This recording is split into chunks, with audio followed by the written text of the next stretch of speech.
باب نمبر 8 باب قول الله تعالى واتخذ الله إبراهيم خليلا۔ اللہ تعالیٰ کا فرمان، اور اللہ نے ابراہیم کو اپنا خاص دوست بنا لیا۔ سورہ نساء آیت نمبر 125۔ وقوله اور اس کا فرمان ہے، إن إبراهيم كان أمة قانتا۔ بے شک ابراہیم ایک امت تھا، اللہ کا فرما بردار۔ سورہ نحل آیت نمبر 120۔ وقوله اور اس کا فرمان، إن إبراهيم لأواه حليم۔ بے شک ابراہیم یقیناً بہت نرم دل، بڑا بردبار تھا۔ سورہ توبہ آیت نمبر 114۔ وقال أبو ميسرة الرحيم بلسان الحبشة۔ ابو میسرہ نے کہا، حبشی زبان میں اواہ کا معنی بہت نہایت رحم دل ہے۔ فوائد نمبر 1، ان آیات کے ذکر سے امام بخاری کا مقصد یہ ہے کہ ابراہیم علیہ السلام کی تعریف اللہ تعالیٰ نے ان الفاظ میں فرمائی ہے۔ فتح الباری، ابراہیم علیہ السلام کے والد کا نام قرآن میں آزر آیا ہے اور یہی حق ہے۔ تورات میں ان کے والد کا نام تارح اور ان کا نسب بیان ہوا ہے، مگر ہم رسول اللہ صلی اللہ علیہ وسلم کے فرمان کے مطابق اسے نہ سچا کہہ سکتے ہیں نہ جھوٹا۔ نمبر 2، ابو میسرہ نے کہا، حبشی زبان میں اس کا معنی نہایت رحم دل ہے، یعنی اواہن کا یہ معنی ہے۔ ابن ابی حاتم نے اپنی تفسیر جلد نمبر 6 صفحہ نمبر 1896 حدیث نمبر 10063 میں عبداللہ بن مسعود رضی اللہ تعالی عنہ سے حسن سند کے ساتھ روایت کیا ہے کہ الاواہ کا معنی رحیم ہے، یہ نہیں کہا کہ حبشی زبان میں یہ معنی ہے۔ فتح الباری نمبر 3، خلیل خلتن سے ہے جس کی محبت فی خلال القلب، دل کے درمیان داخل ہو، مراد خاص دوست ہے۔ حدیث نمبر 3349۔ حدثنا محمد بن كثير أخبرنا سفيان حدثنا المغيرة بن النعمان قال حدثني سعيد بن جبير عن ابن عباس رضي الله عنهما عن النبي صلى الله عليه وسلم قال إنكم محشورون حفاة عراة غرلا، ثم قرأ كما بدأنا أول خلق نعيده وعدا علينا إنا كنا فاعلين، وأول من يكسى يوم القيامة إبراهيم، وإن أناسا من أصحابي يؤخذ بهم ذات الشمال، فأقول أصحابي أصحابي، فيقول إنهم لم يزالوا مرتدين على أعقابهم منذ فارقتهم، فأقول كما قال العبد الصالح وكنت عليهم شهيدا ما دمت فيهم، إلى قوله الحکیم۔ عبداللہ بن عباس رضی اللہ عنہما سے روایت ہے کہ نبی صلی اللہ علیہ وسلم نے فرمایا، بے شک تم اس حال میں اٹھا کر اکٹھے کیے جاؤ گے کہ تم ننگے پاؤں ننگے بدن والے ختنے کے بغیر ہوگے۔ پھر آپ نے یہ آیت پڑھی، جس طرح ہم نے پہلی پیدائش کی ابتدا کی اسی طرح ہم اسے لوٹائیں گے، یہ ہمارے ذمہ وعدہ ہے، یقیناً ہم ہمیشہ پورا کرنے والے ہیں۔ سورہ انبیاء آیت نمبر 104۔ اور سب سے پہلے جسے لباس پہنایا جائے گا وہ ابراہیم علیہ السلام ہوں گے، اور میرے ساتھیوں میں سے کچھ لوگوں کو بائیں طرف لے جایا جائے گا تو میں کہوں گا میرے ساتھی ہیں میرے ساتھی ہیں، تو کہا جائے گا یہ لوگ اپنی ایڑیوں پر پھرے رہے جب سے تو ان سے جدا ہوا، تو میں وہی کہوں گا جو صالح بندے نے کہا، اور میں ان پر گواہ تھا جب تک میں ان میں رہا، پھر جب تو نے مجھے اٹھا لیا تو ہی ان پر نگران تھا، اور تو ہر چیز پر گواہ ہے۔ اگر تو انہیں عذاب دے تو بے شک وہ تیرے بندے ہیں، اور اگر تو انہیں بخش دے تو بے شک تو ہی سب پر غالب کمال حکمت والا ہے۔ سورہ مائدہ آیت نمبر 117 118۔ فوائد نمبر 1، حفات حافی کی جمع ہے ننگے پاؤں والا، عورات عاری کی جمع ہے ننگے بدن والا، غرلا اغرلو کی جمع ہے بغیر ختنے والا۔ یہاں یہ حدیث لانے کا مقصد ابراہیم علیہ السلام کی فضیلت کا بیان ہے کہ قیامت کے دن سب سے پہلے انہیں لباس پہنایا جائے گا۔ یہاں ایک سوال ہے کہ اس سے ابراہیم علیہ السلام کی نبی صلی اللہ علیہ وسلم پر فضیلت نکلتی ہے جبکہ آپ سید و ولد آدم ہیں؟ اس کا جواب یہ ہے کہ فضیلت دو قسم کی ہے، ایک فضیلت جزوی اور ایک فضیلت کلی۔ کلی اور مجموعی فضیلت نبی صلی اللہ علیہ وسلم ہی کو حاصل ہے، البتہ جزوی یعنی کسی ایک بات میں دوسرے کسی نبی کو بھی حاصل ہو سکتی ہے۔ مثلا قیل یا رسول اللہ من اکرم الناس قال فیوسف نبی اللہ ابن نبی اللہ ابن خلیل اللہ، صحیح بخاری حدیث نمبر 3353۔ ظاہر ہے یہ فضیلت نبی صلی اللہ علیہ وسلم کو حاصل نہیں۔ قیامت کے دن سب لوگ بے ہوش ہوں گے، سب سے پہلے نبی صلی اللہ علیہ وسلم ہوش میں آئیں گے، دیکھیں گے تو موسیٰ علیہ السلام پہلے ہی عرش کا پایا پکڑے ہوئے کھڑے ہوں گے۔ بخاری حدیث نمبر 3398۔ آدم علیہ السلام کو اللہ تعالیٰ نے اپنے ہاتھوں سے بنایا، فرمایا ما منعک ان تسجد لما خلقت بیدی، تجھے کس چیز نے روکا کہ تو اس کے لیے سجدہ کرے جسے میں نے اپنے دونوں ہاتھوں سے بنایا۔ سورہ صاد آیت نمبر 75۔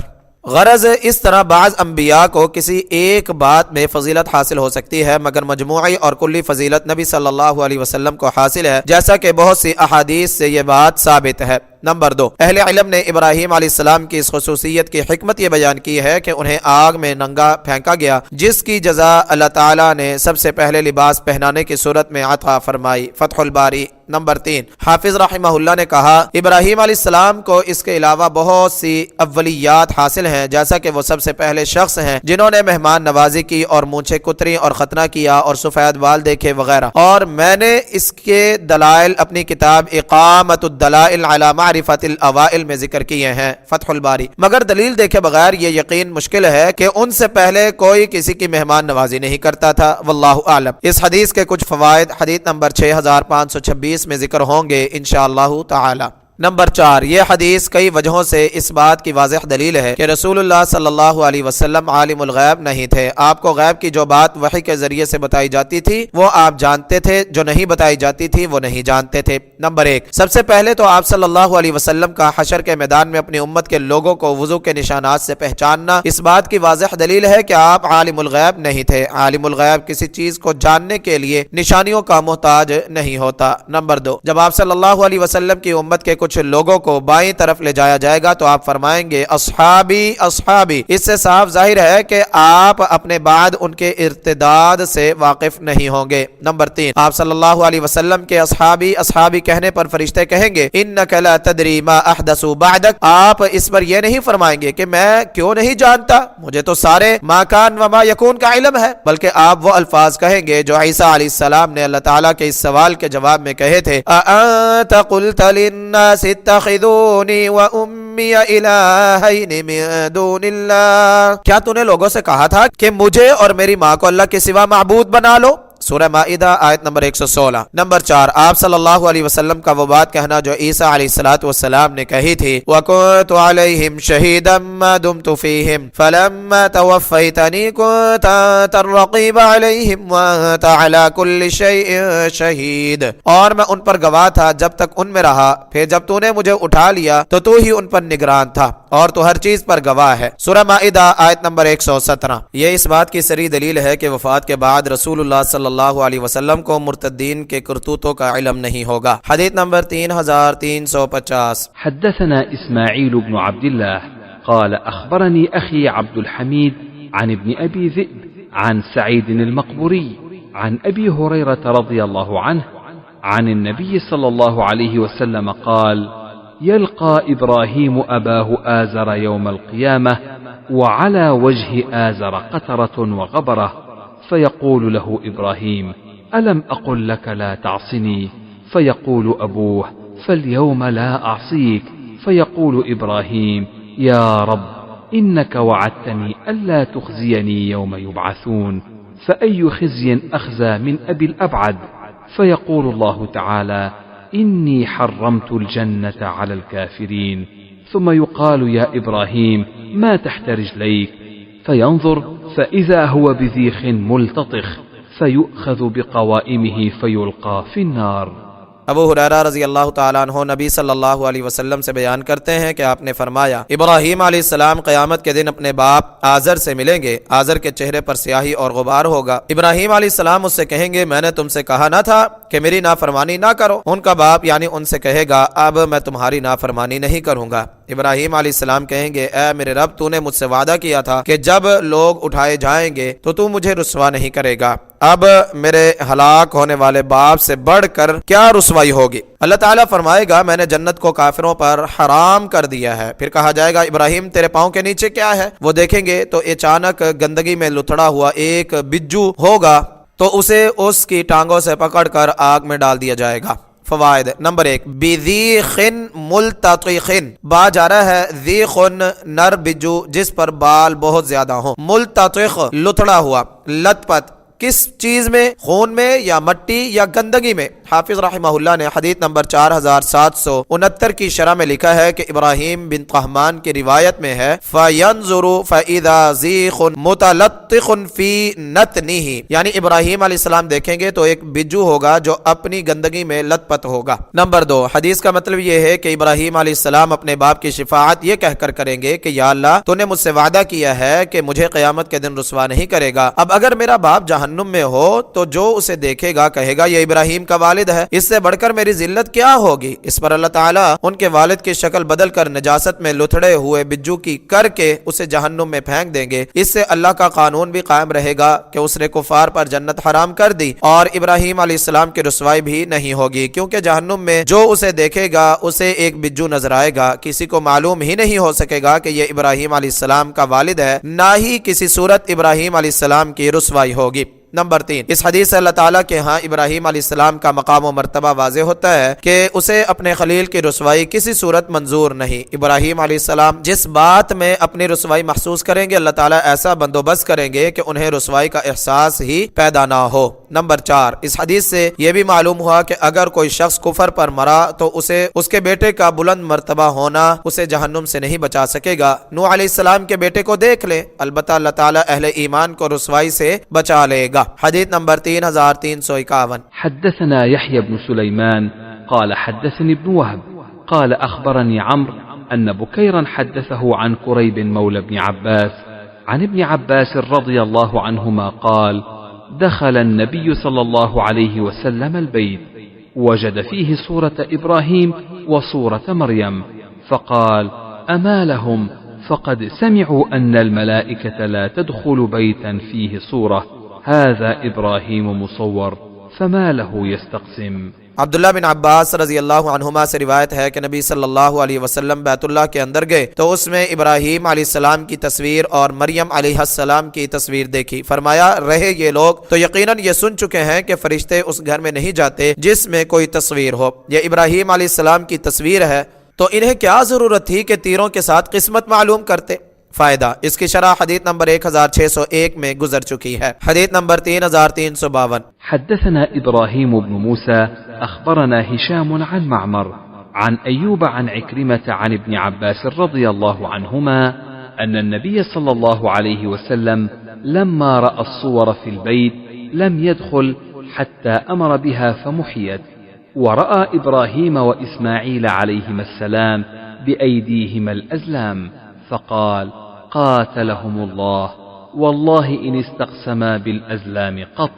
عبداللہ بن عباس رضی اللہ عنہما سے روایت ہے کہ نبی صلی اللہ علیہ وسلم نے جب بیت اللہ میں تصویریں دیکھی تو اندر نہیں گئے یہاں تک کہ آپ نے حکم دیا تو وہ مٹا دی گئی، اور آپ نے ابراہیم اور اسماعیل علیہ السلام کو دیکھا، ان کے ہاتھوں میں فال کے تیر تھے تو آپ نے فرمایا اللہ ان یعنی کافروں کو ہلاک کرے، اللہ کی قسم ان دونوں نے تیروں کے ساتھ کبھی قسمت معلوم نہیں کی۔ فائدہ، اس حدیث سے معلوم ہوا کہ ابراہیم اور اسماعیل علیہ السلام کی تصویریں دیواروں پر یا کاغذ یا لکڑی پر بنائی ہوئی تھیں، مجسمے کی شکل میں نہیں تھی، کیونکہ حدیث میں محیت یعنی مٹا دی گئی کے الفاظ ہیں، جبکہ مجسمے یا مورتی کو توڑا جاتا ہے، مٹایا نہیں جاتا۔ حدیث نمبر 3353۔ حدثنا علي بن عبد الله حدثنا يحيى بن سعيد حدثنا عبيد الله قال حدثني سعيد بن أبي سعيد عن أبيه عن أبي هريرة رضي الله عنه قيل يا رسول الله من أكرم الناس؟ قال أتقاهم، فقالوا ليس عن هذا نسألك، قال فيوسف نبي الله ابن نبي الله ابن نبي الله ابن خليل الله، قالوا ليس عن هذا نسألك، قال فعن معادن العرب تسألون، خيارهم في الجاهلية خيارهم في الإسلام إذا فقهوا۔ قال أبو أسامة ومعتمر عن عبيد الله عن سعيد عن أبي هريرة عن النبي صلى الله عليه وسلم ابو ہریرہ رضی اللہ تعالیٰ عنہ سے روایت ہے، کہا گیا یا رسول اللہ، لوگوں میں سب سے زیادہ معزز کون ہے؟ آپ نے فرمایا جو ان میں سب سے زیادہ تقوی والا ہے۔ انہوں نے کہا ہم آپ سے اس کے متعلق نہیں پوچھ رہے۔ آپ نے فرمایا پھر وہ یوسف علیہ السلام ہے جو اللہ کے نبی ہیں، ان کا باپ اللہ کا نبی، ان کا دادا اللہ کا نبی اور ان کا پردادا اللہ کا خلیل ہے۔ انہوں نے کہا ہم آپ سے اس کے متعلق بھی نہیں پوچھ رہے۔ آپ نے فرمایا تو تم مجھ سے عرب کے خاندانوں کے متعلق پوچھ رہے ہو؟ تو جو جاہلیت میں سب سے بہتر تھے وہی اسلام میں بہتر ہیں جب وہ یعنی دین کی سمجھ حاصل کر لیں۔ ابو اسامہ اور معتمر نے اسے عبید اللہ سے، انہوں نے سعید سے، انہوں نے ابو ہریرہ رضی اللہ تعالی عنہ سے اور انہوں نے نبی کریم صلی اللہ علیہ وسلم سے بیان کیا ہے۔ فوائد نمبر 1، صحابہ کے اس سوال پر کہ سب سے زیادہ عز و شرف والا کون ہے، آپ صلی اللہ علیہ وسلم نے فرمایا اتقاہم، جو ان میں سب سے زیادہ اللہ سے ڈرنے والا ہے اور اس کی نافرمانی سے بچنے والا ہے۔ یہ جواب اللہ تعالیٰ کے اس فرمان کے مطابق ہے، ان اکرمکم عند اللہ اتقاکم، بے شک تم سب سے عزت والا اللہ کے نزدیک وہ ہے جو تم میں سب سے زیادہ تقوی والا ہے۔ سورہ حجرات آیت نمبر 13۔ اس میں اس عز و شرف کا ذکر ہے جو آدمی کو اس کے عمل صالح کی وجہ سے حاصل ہوتا ہے۔ صحابہ کرام رضی اللہ عنہم نے کہا ہم آپ سے اس کے بارے میں نہیں پوچھ رہے۔ آپ صلی اللہ علیہ وسلم نے فرمایا پھر عز و شرف میں سب سے بڑھ کر یوسف بن یعقوب بن اسحاق بن ابراہیم ہے، کیونکہ وہ نبی اللہ بن نبی اللہ بن خلیل اللہ ہیں۔ 4 پشت مسلسل نبی رہنے کی فضیلت انہی کی خصوصیت ہے، کسی اور کو یہ فضیلت حاصل نہیں ہوئی۔ یہ عز و شرف نسب کے لحاظ سے ہے۔ صحابہ نے کہا ہم اس کے بارے میں آپ سے نہیں پوچھ رہے۔ آپ صلی اللہ علیہ وسلم نے فرمایا پھر تم عرب کے خاندانوں کے متعلق پوچھ رہے ہو؟ تو جو جاہلیت میں سب سے بہتر تھے مسلمان ہونے کے بعد بھی وہی سب سے بہتر ہیں جب وہ دین کا علم اور اس کی سمجھ حاصل کر لیں۔ یہ عز و شرف خاندانی خوبیوں کے لحاظ سے ہے جو فطری اور جبلی طور پر مختلف خاندانوں میں رکھی گئی ہوتی ہے۔ آپ نے اس کی مثال مختلف چیزوں کی معادن یعنی کانوں کے ساتھ دے کر بات سمجھائے، یعنی جس طرح کانیں مختلف چیزوں کی ہوتی ہیں، کوئی سونے کی کان ہے، کوئی ہیرے کی اور جواہر کی، کوئی چاندی کی، کوئی لوہے کی، کوئی نمک کی، کوئی کوئلے کی وغیرہ وغیرہ۔ اسی طرح انسانوں کے خاندانوں میں اللہ کی طرف سے مختلف قسم کی خوبیاں رکھی گئی ہوتی ہیں، کوئی بہادری میں ممتاز ہے، کوئی سخاوت میں، کوئی صداقت و امانت میں، کوئی تجارت میں، کوئی کسی اور صفت میں۔ جاہلیت میں جن لوگوں میں ایسی خوبیاں پائی جاتی تھیں لوگ انہیں سردار مانتے تھے، مسلمان ہونے کے بعد بھی ان میں وہ خوبیاں موجود ہوتی ہیں۔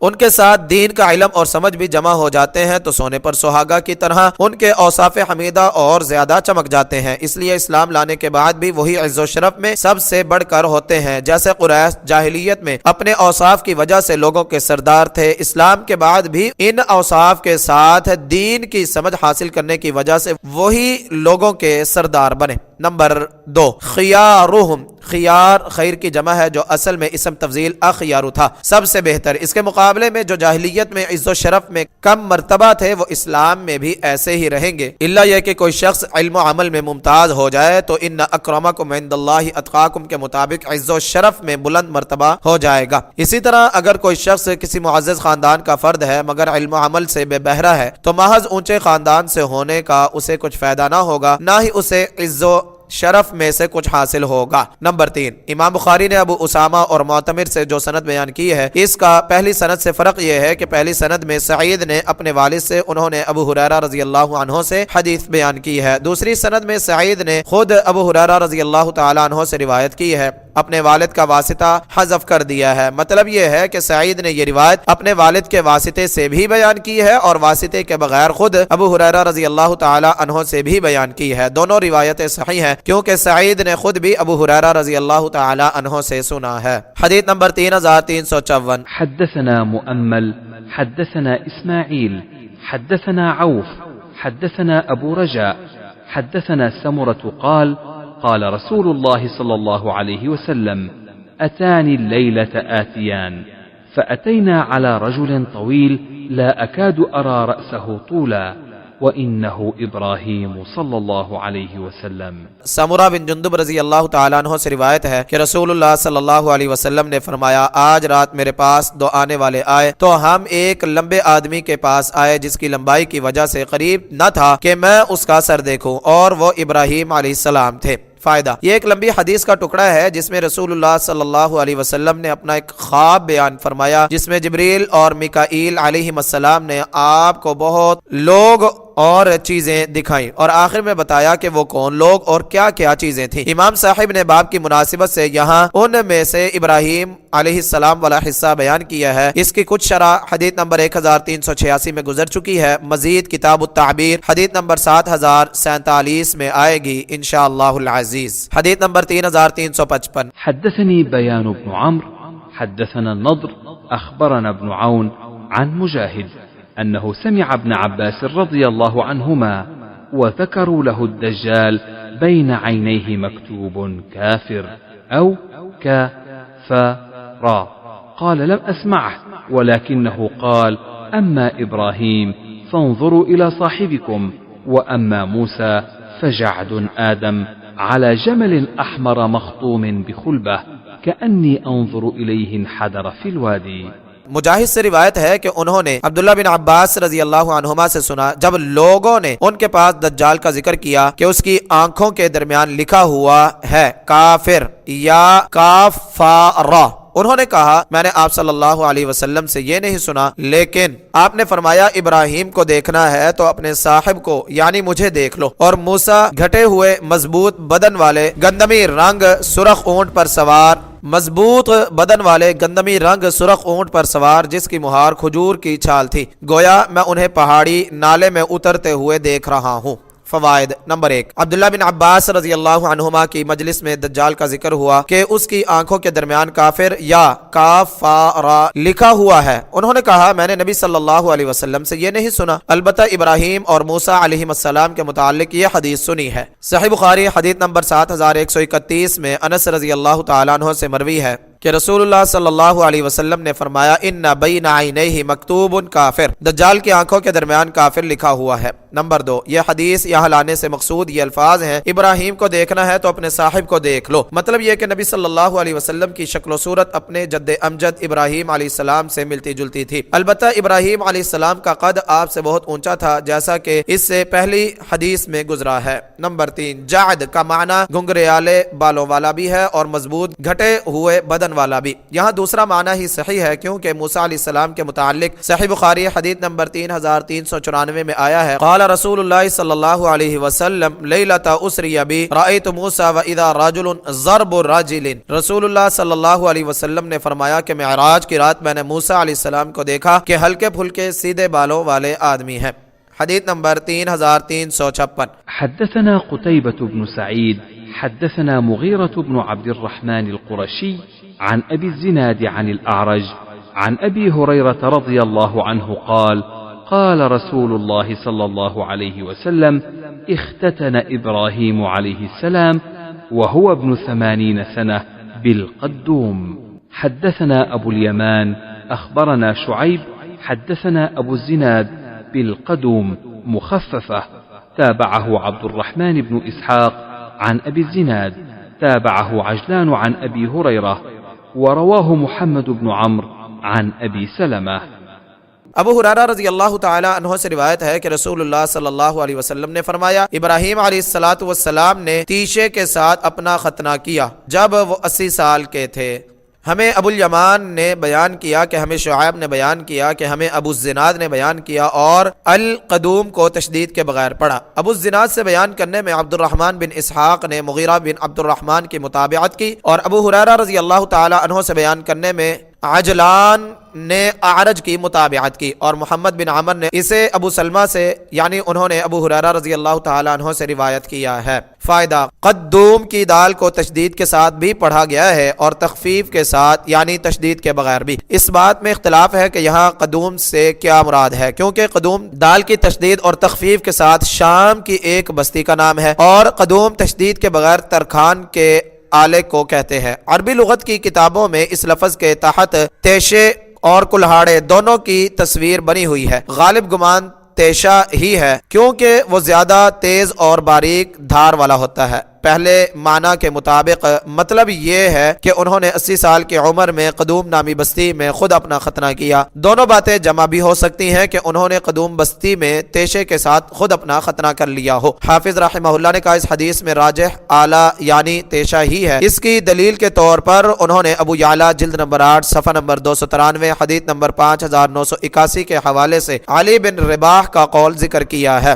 سنیے المطالب العالیہ بزوائد المسانید الثمانیہ جلد نمبر 2 صفحہ نمبر 274 حدیث نمبر 74۔ یہ قول سنن کبریٰ بیہقی جلد نمبر 8 صفحہ نمبر 565 حدیث نمبر 17573 میں بھی ہے۔ انہوں نے کہا ابراہیم خلیل الرحمن کو 80 سال کی عمر میں اپنا ختنہ کرنے کا حکم دیا گیا تو انہوں نے تیشے کے ساتھ اپنا ختنہ کر لیا۔ اس سے انہیں سخت تکلیف ہوئی تو انہوں نے اپنے رب سے دعا کی۔ اللہ تعالیٰ نے ان کی طرف وحی کی کہ تم نے اس سے پہلے ہی جلدی کر لی کہ ہم تمہیں اعلیٰ بتاتے۔ انہوں نے کہا پروردگار میں نے تیرا حکم بجا لانے میں دیر کو برا جانا، مگر ظاہر ہے کہ یہ ایک تابعی کا قول ہے جس کے درمیان اور ابراہیم علیہ السلام کے درمیان سینکڑوں ہزاروں سال کا فاصلہ ہے، اور انہوں نے اپنا ذریعہ بھی نہیں بتایا جس سے انہوں نے سنا ہے۔ واللہ اعلم۔ 80 سال کی عمر میں تیشے کے ساتھ ہو یا قدوم بستی میں تیشے یا کسی اور آلے کے ساتھ ہو، خود ہی اپنا ختنہ کر لینا حکم الہی کی اطاعت کی کمال درجے کی مثال ہے جو خلیل اللہ علیہ السلام ہی کے شایان شان ہے۔ اللہ تعالی ہمیں بھی اپنے اور اپنے رسول صلی اللہ علیہ وسلم کی ایسی ہی اطاعت کی توفیق عطا فرمائے، آمین۔ حدیث نمبر 3357۔ حدثنا سعيد بن تليد الرعيني أخبرنا ابن وهب قال أخبرني جرير بن حازم عن أيوب عن محمد عن أبي هريرة رضي الله عنه قال قال رسول الله صلى الله عليه وسلم لم يكذب إبراهيم إلا ثلاثا۔ ابو ہریرہ رضی اللہ تعالیٰ عنہ سے روایت ہے کہ رسول اللہ صلی اللہ علیہ وسلم نے فرمایا ابراہیم علیہ السلام نے 3 بار کے سوا کبھی جھوٹ نہیں بولا۔ حدیث نمبر 3358۔ حدثنا محمد بن محبوب حدثنا حماد بن زيد عن أيوب عن محمد عن أبي هريرة رضي الله عنه قال لم يكذب إبراهيم عليه السلام إلا 3 كذبات 2 منهن في ذات الله عز وجل، قوله إني سقيم، وقوله بل فعله كبيرهم هذا، وقال بينا هو ذات يوم وسارة إذ أتى على جبار من الجبابرة فقيل له إنها هنا رجلا معه امرأة من أحسن الناس، فأرسل إليه فسأله عنها فقال من هذه؟ قال أختي، فأتى سارة قال يا سارة ليس على وجه الأرض مؤمن غيري وغيرك، وإن هذا سألني فأخبرته أنك أختي فلا تكذبيني، فأرسل إليها، فلما دخلت عليه ذهب يتناولها بيده فأخذ، فقال ادع الله لي ولا أضرك، فدعت الله فأطلق، ثم تناولها الثانية فأخذ مثلها أو أشد، فقال ادع الله لي ولا أضرك، فدعت فأطلق، فدعا بعض حجبته فقال إنكم لم تأتوني بإنسان إنما أتيتموني بشيطان، فأخدمها هاجر، فأتته وهو قائم يصلي فأومأ بيده مهيا، قالت رد الله كيد الكافر أو الفاجر في نحره، وأخدم هاجر. قال أبو هريرة تلك أمكم يا بني ماء السماء. ابو ہریرہ رضی اللہ تعالیٰ عنہ سے روایت ہے، انہوں نے کہا ابراہیم علیہ السلام نے 3 جھوٹوں کے سوا کبھی جھوٹ نہیں بولا، جن میں سے 2 اللہ عز و جل کی ذات کی خاطر تھے، ان کا یہ کہنا کہ میں بیمار ہوں، سورہ صافات آیت نمبر 89، اور ان کا یعنی بتوں کو توڑ کر کہنا بلکہ یہ کام ان کے اس بڑے نے کیا ہے، سورہ انبیاء آیت نمبر 63۔ اور انہوں نے کہا کہ سفر کے دوران ایک دن وہ اور سارہ علیہ السلام جابروں میں سے ایک جابر بادشاہ کے ملک میں پہنچے، اسے کہا گیا کہ یہاں ایک آدمی آیا ہے جس کے ساتھ ایک عورت نہایت خوبصورت ہے، اس نے ان کی طرف پیغام بھیجا اور ان سے اس کے بارے میں پوچھا کہ یہ کون ہے؟ کہا یہ میری بہن ہے۔ پھر وہ سارہ علیہ السلام کے پاس آئے اور ان سے کہا اے سارہ، اس سرزمین یعنی مصر میں میرے اور تیرے سوا کوئی مومن نہیں، اور اس نے مجھ سے تمہارے بارے میں پوچھا تو میں نے اسے بتایا ہے کہ تم میری بہن ہو، تو تم مجھے جھٹلا نہ دینا۔ غرض بادشاہ نے سارہ علیہ السلام کو بلوا بھیجا، جب وہ اس کے پاس گئی اور وہ ان پر ہاتھ ڈالنے لگا تو پکڑ لیا گیا، کہنے لگا میرے لیے اللہ سے دعا کر اور میں تجھے کوئی نقصان نہیں دوں گا۔ انہوں نے اللہ تعالیٰ سے دعا کی تو اسے چھوڑ دیا گیا۔ پھر دوسری دفعہ اس نے ہاتھ ڈالا تو پہلے کی طرح یا اس سے بھی سخت پکڑا گیا۔ کہنے لگا میرے لیے اللہ سے دعا کر اور میں تجھے کوئی نقصان نہیں پہنچاؤں گا۔ انہوں نے دعا کی تو اسے چھوڑ دیا گیا۔ پھر اس نے اپنے کسی دربان کو بلایا اور کہنے لگا تم لوگ میرے پاس کوئی انسان لے کر نہیں آئے، تم تو میرے پاس کوئی شیطان لائے ہو۔ غرض اس نے انہیں ہاجر خدمت کے لیے دی تو سارہ علیہ السلام ابراہیم علیہ السلام کے پاس آئی تو وہ کھڑے نماز پڑھ رہے تھے۔ انہوں نے ہاتھ کے اشارے سے پوچھا کیا ہوا؟ انہوں نے کہا اللہ نے کافر یا فاجر کی تدبیر اسی پر پلٹ دی ہے اور اس نے خدمت کے لیے ہاجر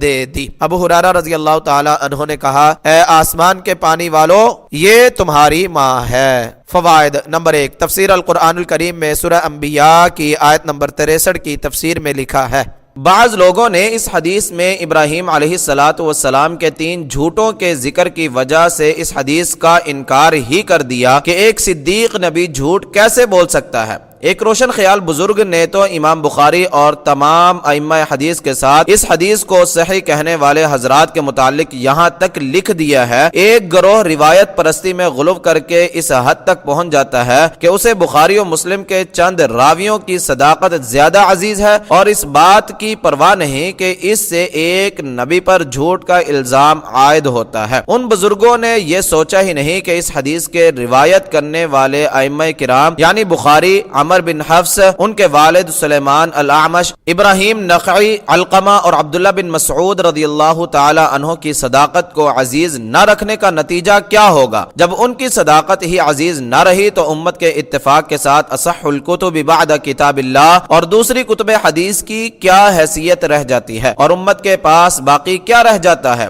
لطف یہ کہ ان بزرگوں نے ائمہ حدیث کے صدق پر یہ مہربانی بزعم خود منکرین حدیث کے فتنے کے سدباب کے لیے فرمائی ہے۔ بھلا اس کرم فرمائی کے بعد منکرین حدیث کو کسی مزید محنت کی ضرورت باقی رہ جاتی ہے؟ ایک بزرگ نے یہ تک کہہ دیا کہ نبی کو جھوٹا کہنے سے بہتر ہے کہ اس حدیث کے راویوں کو جھوٹا کہہ دیا جائے۔ سبحان اللہ، ابراہیم علیہ السلام کو جھوٹا کس نے کہا ہے؟ اور آپ حضرات کی دلیری کا کیا کہنا کہ جن راویوں کو پوری امت بالاتفاق سچا قرار دیتی ہے آپ انہیں جھوٹا قرار دے رہے ہیں۔ مجھے تعجب ہوتا ہے کہ اچھے خاصے ذہین حضرات صحیح حدیث اور ائمہ حدیث پر اتنی جرأت کرتے ہوئے یہ بات نہ سمجھ سکے کہ اس حدیث میں ابراہیم علیہ السلام کو جھوٹا نہیں کہا گیا بلکہ اعلیٰ درجے کا سچا یعنی صدیق ثابت کیا گیا ہے، کیونکہ جس شخص نے پوری زندگی میں ان 3 باتوں کے سوا کوئی جھوٹ نہ بولا ہو جو حقیقت میں جھوٹ ہے ہی نہیں بلکہ صرف ظاہر میں جھوٹ ہے، وہ کس قدر سچا ہوگا۔ بلاغت میں اسے تاکید المدح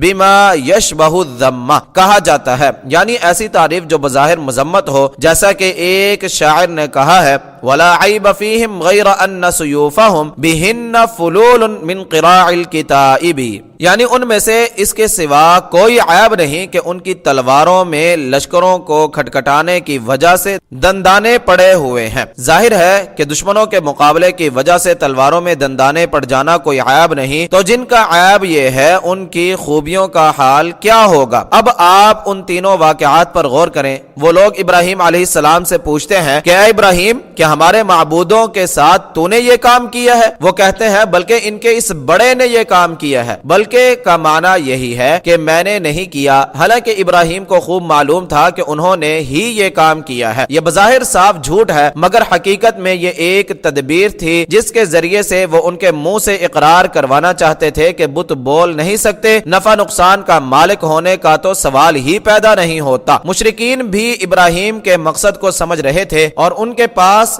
یہ ماننے کے سوا کوئی چارہ نہ تھا کہ بت بولتے نہیں، چنانچہ انہوں نے اس کا اقرار کیا۔ اب جس شخص کا جھوٹ دشمنوں کے منہوں سے کائنات کی سب سے بڑی حقیقت کا اقرار کروا لے کہ اللہ کے سوا کسی کے اختیار میں کچھ نہیں، اس شخص کے صدیق ہونے میں کیا شبہ رہ جاتا ہے؟ اسی طرح فرمایا انی سقیم کہ میں بیمار ہوں۔ وہ سمجھے کہ اتنے بیمار ہیں کہ ساتھ نہیں جا سکتے، حالانکہ جو شخص اتنا بیمار ہو وہ پتھروں وغیرہ کے اتنے مجسموں کا ستیہ ناش کیسے کر سکتا ہے؟ ابراہیم علیہ السلام کے ذہن میں کفر و شرک سے نفرت کی وجہ سے پیدا ہونے والی تکلیف یا کوئی بیماری تھی، اسے عربی زبان میں تعریض کہتے ہیں کہ کہنے والا اپنے الفاظ سے کچھ مراد لے اور سننے والے کچھ اور سمجھیں۔ سننے والوں کے لحاظ سے واقعہ کے خلاف ہونے کی وجہ سے اس پر کذب کا لفظ بولا جاتا ہے، مگر یہ حقیقت میں جھوٹ نہیں ہوتا بلکہ جھوٹ سے بچنے کا ایک طریقہ ہے۔ جیسا کہ عمران بن حسین رضی اللہ تعالی عنہ نے فرمایا ان فی المعاریض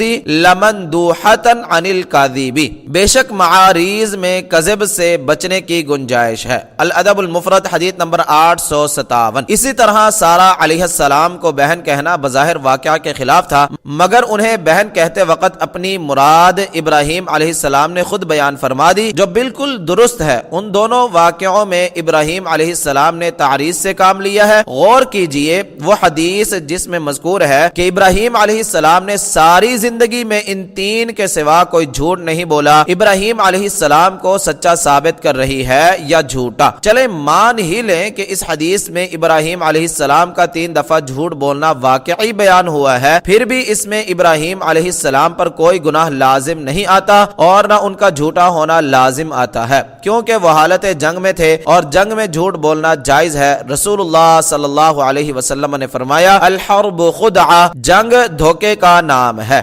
صحیح بخاری کتاب الجہاد وسیر باب الحرب خدعہ حدیث نمبر 3029۔ بتائیے اس میں ابراہیم علیہ السلام کے صدق پر کیا حرف آتا ہے؟ اوپر مذکور بزرگوں نے بڑے زور و شور سے یہ بات کہی ہے کہ سند صحیح ہونا کافی نہیں، متن بھی صحیح ہونا ضروری ہے۔ یہ بات فی الواقع درست ہے اور خود محدثین نے اسے حدیث کی صحت کے لیے شرط قرار دیا ہے، مگر حقیقت یہ ہے کہ امام بخاری اور دوسرے محدثین کو اس حدیث میں ابراہیم علیہ السلام کی توہین نظر آتی تو وہ کبھی اسے صحیح قرار نہ دیتے۔ افسوس ہمارے ان بزرگوں کی طعن و تشنیع کا نشانہ محدثین ہی بنتے ہیں۔ اپنی رائے اور قیاس سے ایک نئی شریعت ایجاد کر لینے والے حضرات کے متعلق ان کے دلوں اور قلموں میں بہت نرم گوشہ ہے۔ فَإِلَى اللَّهِ الْمُشْتَكَى۔ بائبل کے حوالے سے ابراہیم علیہ السلام کی عمر 75 سال اور سارہ کی عمر 65 سال نقل کر کے بھی اس حدیث پر اعتراض کیا گیا ہے کہ اس عمر میں عورت میں کیا حسن باقی رہ جاتا ہے جو شاہ مصر اس پر فریفتہ ہوا۔ افسوس ہمارے یہ حضرات ائمہ محدثین پر اس قدر خفا ہیں کہ کتاب اللہ کے بعد سب سے صحیح کتاب کی حدیث انہیں غلط نظر آتی ہے، اور وہ کتاب جس میں تحریف کی خود اللہ تعالیٰ نے شہادت دی ہے اور جس کی داخلی شہادتیں اس کے بے شمار جھوٹوں کی نشاندہی کر رہی ہیں، وہ انہیں اس قابل نظر آئی کہ انہوں نے اس کے ساتھ صحیح حدیث رسول کو رد کر دیا۔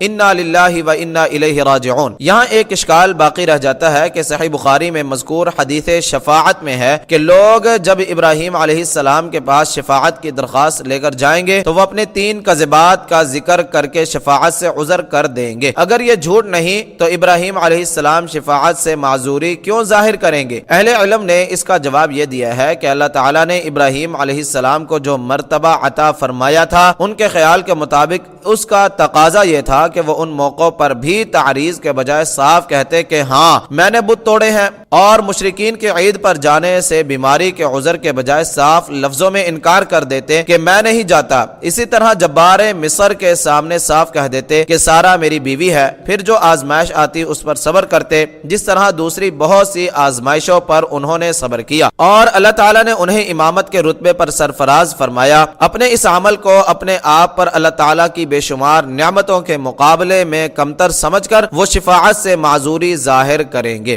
احکام القرآن لابن العربی۔ دیکھیے اسی حدیث شفاعت میں ہے کہ عیسیٰ علیہ السلام شفاعت سے یہ کہہ کر عذر کر دیں گے کہ لوگوں نے میری پرستش کی، اس لیے مجھے شفاعت کے لیے جاتے ہوئے ڈر لگتا ہے، حالانکہ اس میں ان کا کوئی قصور نہیں تھا۔ نمبر 2، یا بنی ماء السماء، آسمان کے پانی والوں سے عربوں کو مراد لیا، کیونکہ یہ لوگ اکثر پہاڑوں اور صحراؤں میں زندگی بسر کرتے ہیں، ان کے ملک میں دریا اور نہریں نہیں ہیں، آسمان کے پانی پر ہی ان کا گزارا ہوتا ہے۔ بعضوں نے کہا آسمان کے پانی سے مراد زمزم کا پانی ہے جو ہاجر علیہ السلام کی دعا سے زمین سے پھوٹا تھا۔ زمزم کا پانی گویا آسمان کا پانی ہے۔ ان الفاظ سے یہ بھی معلوم ہوا کہ عرب اسماعیل علیہ السلام کی اولاد ہیں۔ حدیث نمبر 3359۔ حدثنا عبيد الله بن موسى أو ابن سلام عنه أخبرنا ابن جريج عن عبد الحميد بن جبير عن سعيد بن المسيب عن أم شريك رضي الله عنها أن رسول الله صلى الله عليه وسلم